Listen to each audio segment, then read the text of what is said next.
પૂર્વ કચ્છના ભચાઉમાં ગેરકાયદે દબાણોને દૂર કરવામાં આવ્યા। કુખ્યાત ગુલવંતસિંહ ઉર્ફે સનીના ગેરકાયદે બાંધકામ પર બુલડોઝર ચાલ્યું।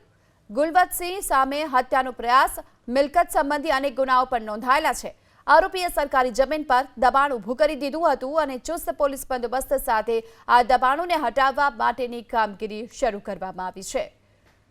કુખ્યાત ગુલવંતસિંહ ઉર્ફે સનીના ગેરકાયદે બાંધકામો પર ફરી વળ્યું છે બુલડોઝર। સરકારી જમીન પર આ બાંધકામ ખડકી દેવામાં આવ્યું હતું, જેને હાલ પોલીસની ટીમને સાથે રાખી અને આ તમામ બાંધકામને દૂર કરવાની કાર્યવાહી શરૂ કરવામાં આવી છે। પૂર્વ કચ્છના ભચાઉમાં ગેરકાયદે દબાણોને દૂર કરવા માટેનું સતત ઓપરેશન પણ ચાલી રહ્યું છે અને એવામાં કુખ્યાત ગુલવંતસિંહ ઉર્ફે સનીના ગેરકાયદે બાંધકામો પર બુલડોઝર ફરી વળ્યું। જેસીબીની મદદથી ગેરકાયદેસર બાંધકામને દૂર કરવા માટેની કામગીરી શરૂ કરવામાં આવી છે। પોલીસની ટીમને સાથે રાખી અને આ ગેરકાયદે બાંધકામને દૂર કરવામાં આવ્યું।